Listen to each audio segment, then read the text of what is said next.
Okay, All right, now we're good. there we go. Let's try it again. This is a great opportunity, and I want to thank Tracy and the rest of the Holden engineering team for the opportunity to present to you all today. Certainly, if there are some questions, given the amount of time that we have, we will ask that you hold them until the end. But if you can look at the screen now, you have our contact information. I have my colleague Felipe Alvarez on the line as well. And definitely we're available if you guys have questions and also need job site visits. We're glad to do that as well. It's part of the big package. So just a small background. We both hold degrees in mechanical engineering, so we don't totally understand what it is that you guys are looking for. If I can get, there we go. So a couple things we want to address today is obviously who Accurex is, what's new in kitchen ventilation, and what you need to know when it comes to designing a kitchen ventilation system. And lastly is how can we be the easy button for you? We know when it comes to kitchen ventilation, there are many other things that you need to worry about as far as HVAC design and things like that. Let us take the burden off your shoulders and help you with the overall design when it comes to the kitchen hood systems. And it kind of cleared up a little bit of confusion because I know it's been a while. There's been a big question as to who Accurex is and how we're partnering with Greenheck. If I could explain it the easiest way, Accurex is the kitchen ventilation business unit for Greenheck. So we allow Holden and the rest of the Greenheck team to focus on general ventilation, and Accurex will focus on kitchen ventilation as a whole.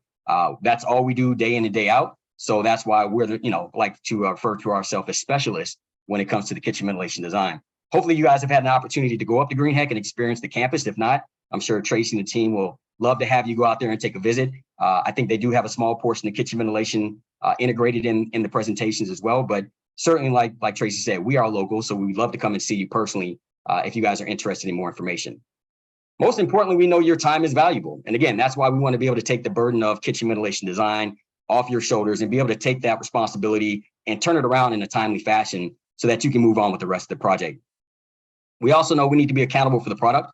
And just so you're aware, we do have a team of aftermarket support, whether it's a online or a phone tech support line. We also have factory authorized service techs that will go out in the field and support our products whenever there's an issue as well. So know that when you're specifying our product, you are specifying something that could be sustained in the field by our service techs in the field as well.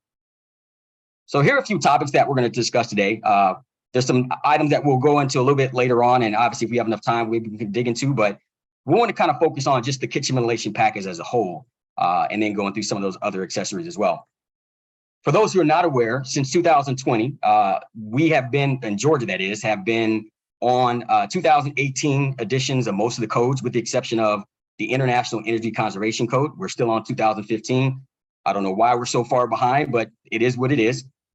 So that also applies to the mechanical code as well as the gas code. And normally the two codes that we typically abide by when it comes to kitchen ventilation is going to be NFPA 96 and NFPA 101. For those who are not aware, the Department of Community Affairs has often had an addendum to the mechanical code as a part of the Georgia amendments. And as it reads in section 506 and as well as 507, the minimum state requirement is going to be life safety code, which is NFPA 101 and NFPA 96. So that doesn't mean that we're prohibited from following IMC. And obviously it does depend on the local jurisdiction, but I do want you to be aware that those Georgia codes do play a big part when it comes to kitchen ventilation in the state of Georgia. So what are some design considerations? Well, if we look at IMC, the International Mechanical Code, section 507, it tells us basically there are requirements for type 1 and type 2 hoods, which we'll discuss here in a second. My recommendation is always, if there's any question or any gray area, to always check with the local authority having jurisdiction, which is the fire marshal, the building inspector, or whoever dictates what's going to be required for that application. Now, you'll notice in 507.1 that there's an exception at the bottom of the code that says if the hood is listed to UL 710, that it does not have to apply, that these requirements of 507.4 through 15 do not have to apply to the product. And that's mainly because any UL listed product has been tested in a nationally recognized testing laboratory to a certain standard, meaning we can lower our airflow rates, we can change the size of our hood where we don't have to have certain dimensions, and a number of other things as well that are identified in the International Mechanical Code. So when you see things that don't necessarily match up to mechanical codes, that's because our products are UL listed, or any product for that matter that is UL listed has the ability to take exception to certain codes.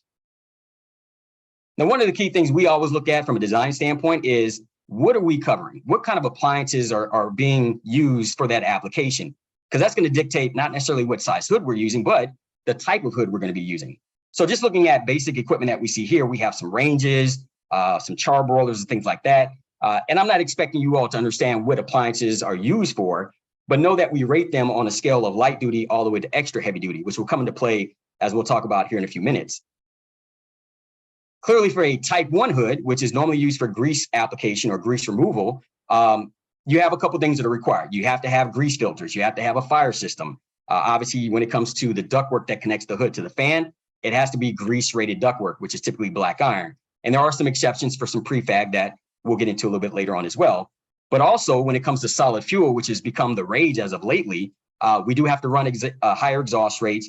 The exhaust systems have to be completely separate, and it has to have a special filter that prevents any embers from getting from the appliance into the grease duct, which could be a potential fire hazard. So again, when we're looking at appliances, that's going to be a critical component that we need to identify when we are providing a selection for you all.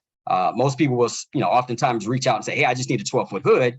And the first question we're going to ask is, well, what appliances are going to be under that hood? When it comes to type 2 hoods, those are normally used for applications that are just for heat removal or condensation removal.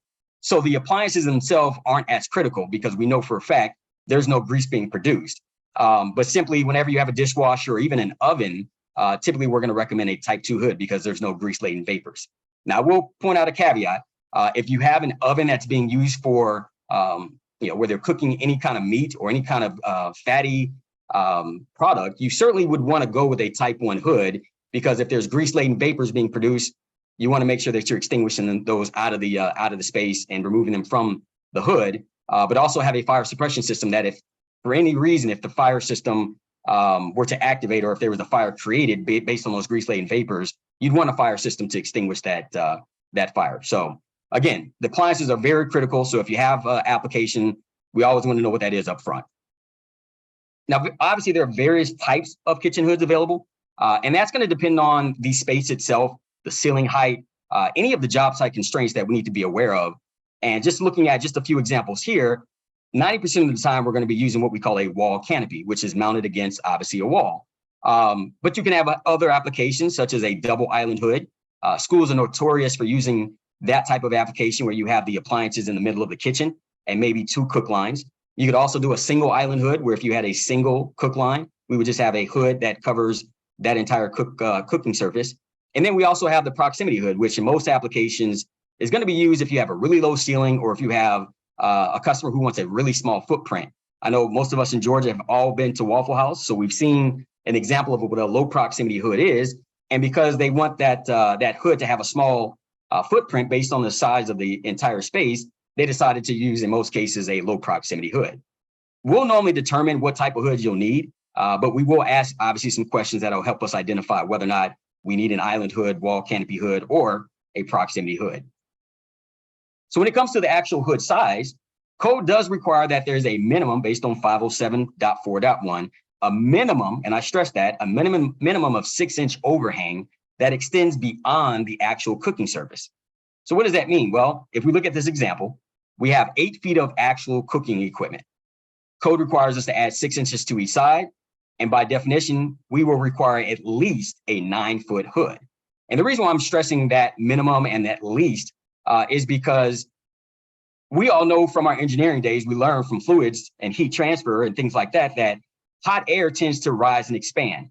So when some customers are looking for a smaller hood, we have to explain to them that the hood can't be the same size as the appliance because that effluent, the smoke and the grease from the appliance is going to expand beyond the hood. And we want to make sure that these 2 words are going to be important. We want to make sure that we capture and contain. So that's kind of our main focus when it comes to designing a hood system. Looking at this video here, you can see there's an example between 6 and 18 inches of overhang on the front side of this appliance. And you can see clearly the left video showing 6-inch overhang is failing. You're getting a lot of heat dispersion to the kitchen. And what does that do? That puts a load on your HVAC system and oftentimes creates a lot of heat and humidity inside the kitchen as well, which is what we're trying to avoid.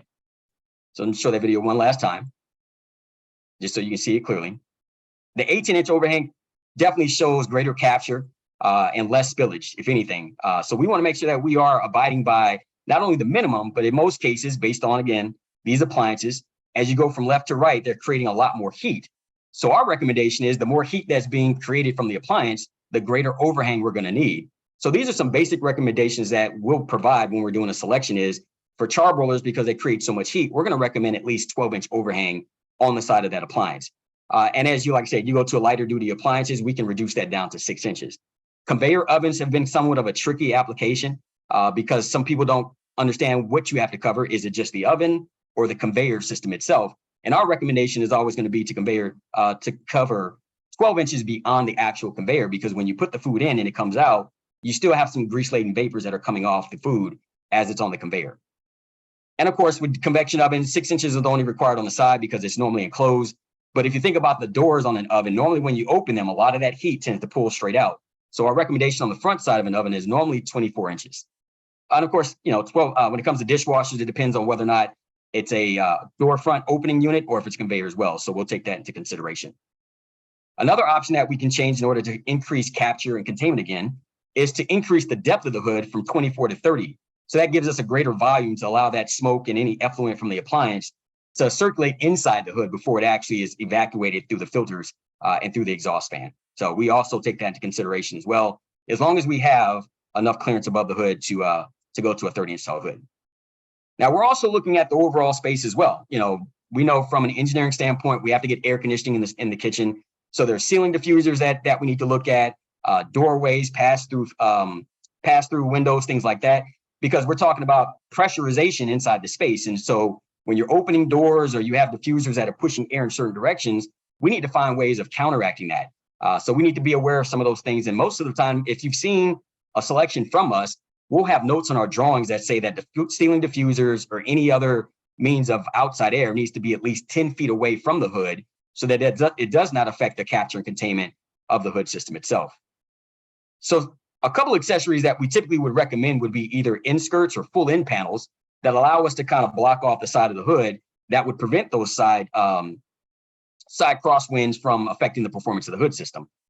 You'll see here we have two different options. A full panel would be anything that would extend from the bottom of the hood to the bottom of the appliance, but a quarter end panel or mini skirt, as they call it, is also just as effective because it's blocking off, like I said, the exhaust from the sides and redirecting that exhaust mainly from the front of the hood system. So when we talk about capacity of the hood, how much air do we need to take out? Well, if you look at the IMC ratings, there are a number of airflows that are recommended in there. But one of the things that, again, we're going to be looking at is the appliance. The lighter it is, the less air we need to exhaust. And of course, the heavier it is when it comes to heat, the more air we're going to need to exhaust. The fact that we have a UL listed hood allows us to bypass some of those higher exhaust rates that you'll find in the International Mechanical Code. And based on our testing, we have minimum airflow rates that we can use in order to identify based on the appliances. So you'll see this chart here in short. Like I said, due to the limited time we have, I'm not going to go to it in detail, but the idea is that we are able to use a much lower exhaust rate, which means we have a lesser makeup air requirement as well. And for the HVAC side of things, because normally we're providing about 80% of the exhausted air, that also reduces the amount of outside air needed from the HVAC system as well. So when we say 200 CFM per linear foot, just a brief example, if we had a 10-foot hood, that means that we can run our heavy-duty hood at 2,000 CFM. And again, I like to stress the fact that that's minimum, meaning it's been tested in an environment where it's almost perfect. There's no employees in the room or anything like that. So normally we would recommend something slightly higher than that for a heavy-duty application, only because we know there's going to be movement inside the kitchen and some other factors that may affect the performance of the hood system. So once we've decided what airflow we need, obviously we need to select an exhaust fan. And I'm sure most of you all are familiar with some of the fans that you see on the picture here.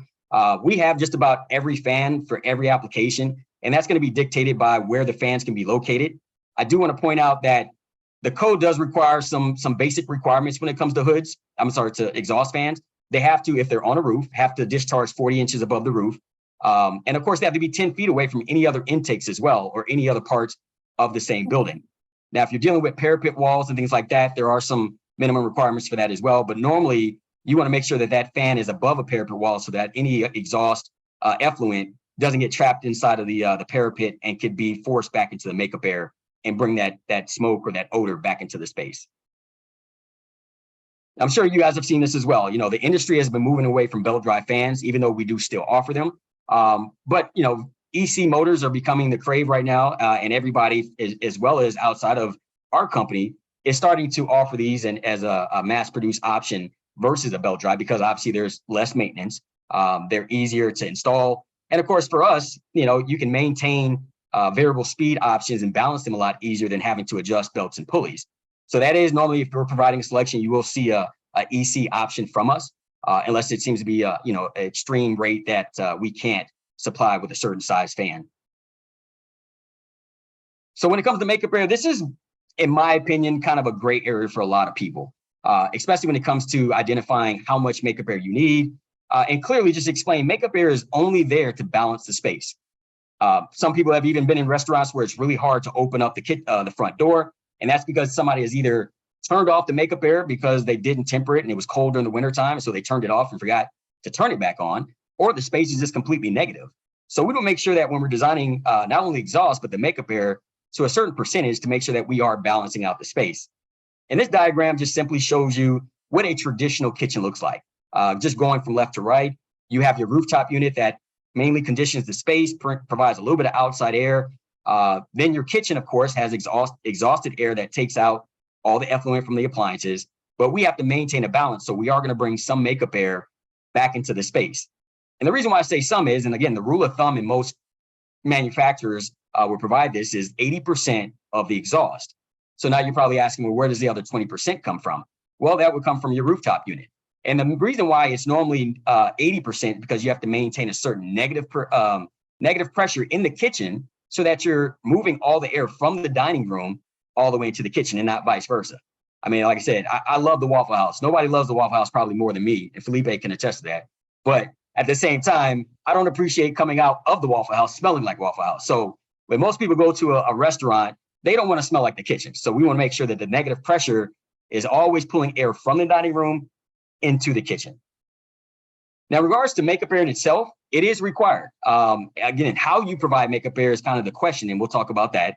But I do want to highlight in 508.1, it says that makeup air shall not reduce the effectiveness of the exhaust system. So in other words, if we're going to bring makeup air in, how do we bring it in a fashion that does not oppose the way the hood is working?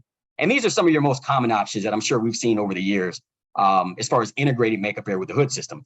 Just going from right to left, we'll start with the perforated perimeter supply.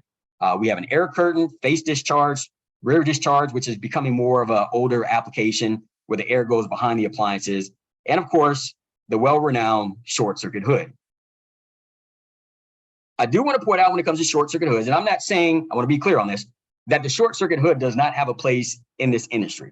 But I certainly would say there are a lot of negative situations when it comes to short circuit hoods. If you look at the International Energy Conservation Code, it does say that their suggestion is that you do not bring in more than 10% makeup air inside of the hood. And obviously that's a big no-no for you all as engineers, because now you're only limited to 10% makeup air. And now you've got to bring 90% outside air through your HVAC system. I certainly would say for light duty applications like some schools or even like really small warming kitchens, a short circuit hood would be something that would probably work for that application. But when you get into heavy duty appliances, like a traditional kitchen, as we'll see here, having more makeup air being pumped in the hood has a negative effect on how the hood system works. So what we've shown here is basically two things. The makeup air is actually on the left hood, and on the right side, they've turned the makeup air off. And you can actually see how well the hood performs when the makeup air unit is not on, because by forcing more air inside the hood, you're creating a lot of turbulent air, and that prevents that smoke or effluent rather, from going out through the filters, because it's normally directed right at the filters. And again, I've seen this application for schools where, again, you don't have a lot of heavy grease-laden vapor, so you can't see it with your naked eye. But in reality, you are having some heat from those appliances that do spill out, but maybe not enough to affect the kitchen itself. But I will say for a traditional restaurant, we will not recommend using a short circuit hood. So the back supply, which again introduces air behind the appliances, is something that was thought of as a great application because you didn't have to temper your makeup air, when it was hot or cold outside, because it basically allowed the air to go under the appliances and get evacuated by the hood. So I had a mechanical contractor actually put a smoke bomb in the makeup air fan itself just to illustrate where that air goes when it comes through the back return. And you'll see in a second that what was assumed as far as makeup air going back into the hood, you'll see that it almost diffuses 90% of that makeup air into the kitchen space. So if you're not tempering that air, in the summertime, you're pumping a lot of hot, humid air into the kitchen. And of course, in the wintertime, you're pumping a lot of cold air directly into the kitchen as well. So take that in consideration. There are very few applications where I recommend a back return plenum, and that's normally going to be if it's a really low ceiling, so you're not distributing air right above the employees, but then you would introduce it behind the appliances. But again, we would recommend either heating or cooling, depending on the location of the project. So the most common application is going to be our air curtain supply, or ASP. Again, it's referred to by different names by different manufacturers, but the idea, and you'll see probably across the board that 95% of the applications that you're going to get from those, or selections that you get from the manufacturers, are going to recommend this style of hood, because not only does it bring in laminar airflow, but it actually creates enough positive pressure on the front lip of the hood to prevent anything from spilling out of it as well. Now, the key difference between this and an air curtain, which introduces air at the bottom of the hood, is that we're lowering the velocity of air discharge. And again, it's at a higher discharge point so that it's not being discharged directly on top of the staff. And again, allowing that air to just drop in naturally and flood throughout the inside the hood itself to be evacuated and not diffuse directly into the kitchen space.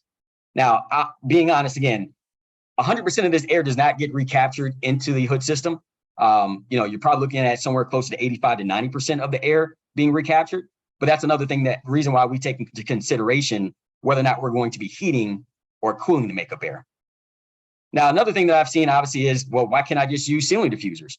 The biggest difference between a ceiling diffuser and a front plenum on a hood is the fact, again, it's at a higher discharge velocity, and it's normally directional, where you're pushing the air towards the hood.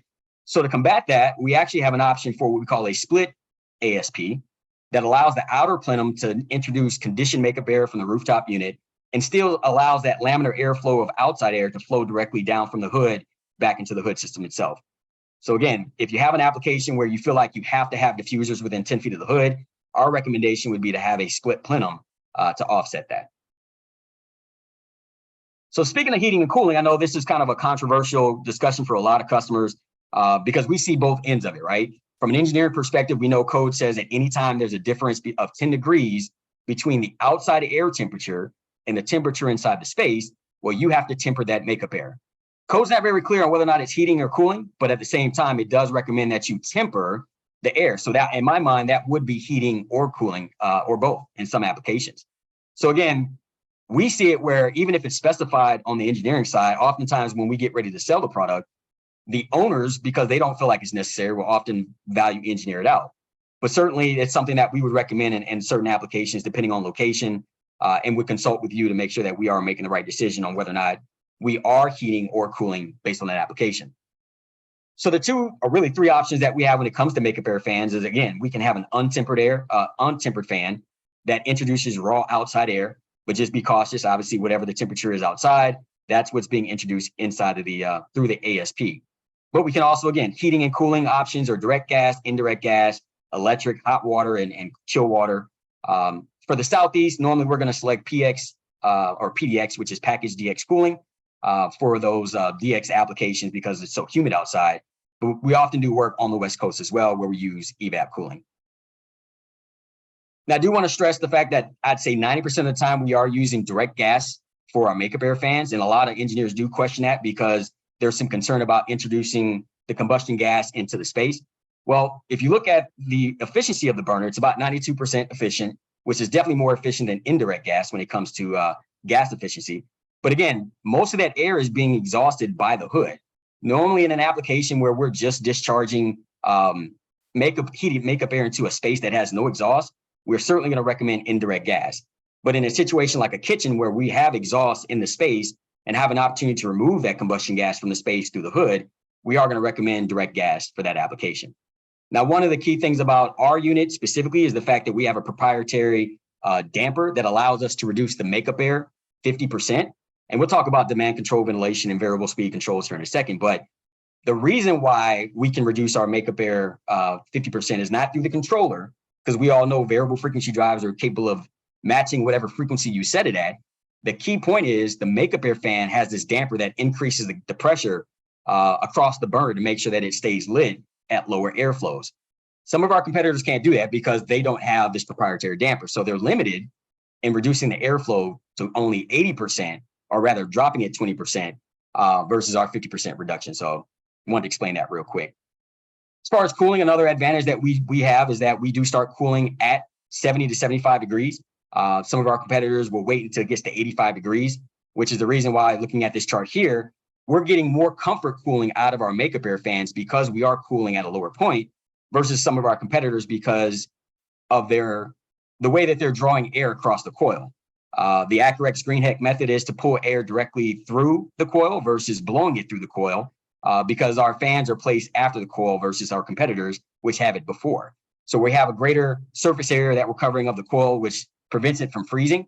And again, that's why some of our competitors are prevented from or prohibited from going to discharging at 75 degrees when the temperature is 75 and cooler.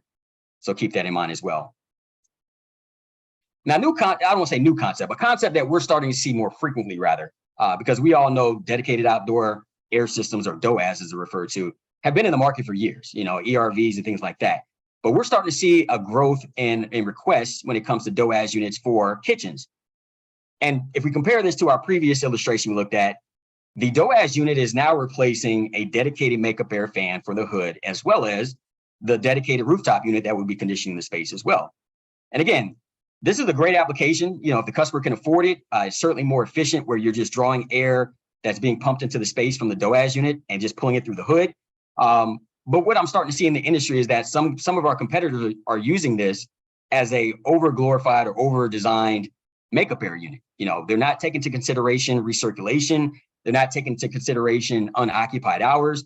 They're just simply sizing it based on the outside air requirement and then sizing it based on that. So we got to be careful when we're comparing DOAS units in the market, making sure that we are designing it based on the occupancies, the number of people inside the space, the hours of operation, the size of the space itself. These are things that we're looking at and using to design a DOAS versus saying, well, we're only going to provide 100% of the outside air that's needed from the kitchen hood. So looking at two different options, obviously, like we said, we have a makeup air unit that can do heating and cooling, which is mainly used just to take the edge off the air that's coming in. Again, it's not used for conditioning the space, where traditionally you would use a rooftop unit. Again, now we're looking at combining those two into a DOAS unit, and great applications for this. And again, I'm not opposed to using this, but we want to make sure we're using it for the right applications. So the right applications would be open kitchens, open concept kitchens like food halls, or again, Waffle House. You're gonna hear me mention that a few times. Again, it's my favorite place. Where you have open dining, where the kitchen is available and pulling air from the same space. That's a great application for a DOAS system. Or if you have, like I said, enough outside air that's needed, then you can supply it from a DOAS and feed both the kitchen and the dining room as well. But I don't want us to look at this as an over-glorified makeup air unit that's only providing outside air for the space. We want to make sure we are coordinating and ensuring that we are providing the customer with the best comforting or comfort cooling and heating for that application. So we love to have an option to talk to you about that. Certainly, there's more applications that Holden could probably address. So if there are other questions about DOAS units, I would certainly refer to Tracy and the rest of the engineering team when it comes to DOAS systems. And to kind of wrap up, when it comes to overall packages of kitchen ventilation, electrical controls. How do we control all these products that we just discussed? Well, there's a couple of requirements by code, and some of you all may not be aware of it. But 50711 says that basically the hood has to interlock with the cooking appliances to ensure that the hood does come on whenever there is cooking that is applicable. So the control packages that we offer two. We either have a constant volume package, which essentially runs a standard exhaust rate and makeup air rate the entire time it's on, or we can opt for a variable volume package or demand control ventilation, as most people refer to it as. The reason why we offer this control panel is mainly to simplify the installation from an electrical standpoint. And I'm assuming most of the people on the call today are mechanical engineers, but we get more questions from electricians and electrical engineers about how do we interlock not only with the hood system, but often on larger projects, we have to interlock with the building management system and other code requirements in various states. So knowing where the product is going, we will identify based on our local Accurex rep, what are the requirements that we need to match to ensure that the hood passes the inspection upon installation. So we can basically design the control package to match whatever the local codes require, as well as whatever the customer may need when it comes to, again, the BMS interlock or any other function that they need in regards to controlling the hood system. I do want to point out the IECC does note that anytime your airflow is above 5,000 CFM, their recommendation is that we have a demand control ventilation system on there. So again, anytime we have an application, we're normally going to recommend that unless you tell us otherwise. Now, last time I checked with the Georgia Power, it may have expanded. I know it's outside of our state, California and Florida offer this as well, but there are various rebates that are offered if you have a demand control ventilation system. So they're trying to incentivize customers to lower their exhaust rates, lower their makeup air rates during those low cooking periods. And again, incentivize them by offering $200 per horsepower. In some cases, that would essentially pay for the panel. When I first started in 2005, Malink was probably one of the grandfathers of the demand control ventilation, but certainly pricing has come down where it's more reasonable. The components, when it comes to replacing them, has certainly come down in pricing as well. So it has definitely become more cost effective for customers to go this route versus your traditional 100% airflow all day long. And just to kind of show just a basic graph of how the demand control ventilation works, we're basically going to reduce the airflow whenever the heat isn't being present or lowered on the cooking appliance. And what you're seeing here is kind of a comparison between us and our competitors, where again, we can lower our airflows to about 50%, depending on the heat load, versus where everybody else is at a minimum of 20% reduction of their airflows. Another benefit of the variable speed or demand control ventilation beyond the energy savings is the fact that using variable frequency drives increases the lifespan of your exhaust and makeup air fans because it has a slow start. Instead of ramping from 0 to 60 hertz immediately like a traditional system, it's going to have a slow ramp effect, again, which puts less strain, whether it's a belt drive or even a ECM style fan, puts less strain on that fan, which increases the sustainability of it as well. The last thing I'm going to hit up on, and I know looks like we may have a few more minutes, so hopefully I can touch upon these as well. But we do offer some other accessories.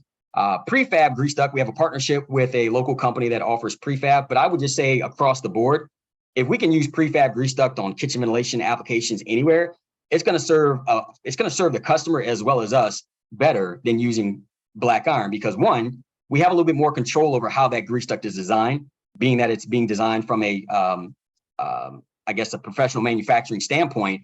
But not only that, when you have black iron, it's welded in the field and it has to be inspected. Well, most of the inspections are already done on prefab duct at the factory with either dye penetrant or light testing, things like that, to ensure that they don't have any pinholes in the duct before it goes out. So you're reducing, if anything, a fire hazard by using prefab grease duct. One of the other great benefits of using grease duct is, one, it could be pre-insulated from the factory, so that's less labor in the field. But having cylindrical duct versus square duct reduces grease buildup. Most people don't realize that because grease will attach quicker to flat and corners and on rectangular and square duct versus cylindrical duct. So that is another great benefit and why we recommend it. So if you're interested in using some prefab, certainly we can give a detail that can be provided on the submittals to showcase that and then get more information from the contractor whenever they want to proceed with it. We also offer pollution control units. I'm not going to go too far into detail about that, but if you do have an application where the property manager or the city or county requires that there needs to be a reduction in odor and smoke, a pollution control unit is a great application to mitigate. I always use that word carefully, mitigate and not remove, because there's no system out there that would 100% remove any odor and smoke from the airstream. You have to be careful with claims like that, because it also depends on the regular maintenance on it. And if the staff or the employees don't regularly maintain the system, obviously you're going to have a lot more grease content on that unit. So, but if you do have a situation where you have a high-rise building and they're looking to minimize or mitigate some of the odor and smoke, certainly we have a pollution control unit that can fit that application. And lastly is the residential hoods. Some of our competitors haven't really infiltrated this market, but we've had it for a while. So if you have application where it's a dorm, fire station, or even a commercial building that has a residential stove, we do have a residential hood that has a built-in fire suppression system to certainly match that application. So we'd love to provide a selection for you if you find yourself in that situation. With that being said, the last thing I want to touch upon, we do offer AutoCAD drawings. I know everybody's kind of transitioning to Revit as well. So we do have Revit files. So we can easily integrate our information into whatever it is you're working on. And again, we're available for job site surveys, lunch and learns if you want to expound upon some of these products a little bit more and go deeper into detail. But certainly, again, we have a partnership with Holden. So we would love to partner with them whenever we do have a lunch and learn to make sure that we are, certainly meeting the needs of you, the engineer, and getting all the questions answered at the same time. With that being said, you have our contact information between myself and Felipe. We'd love to hear from you if you have any questions and love to serve you. And again, become the easy button for Accurex.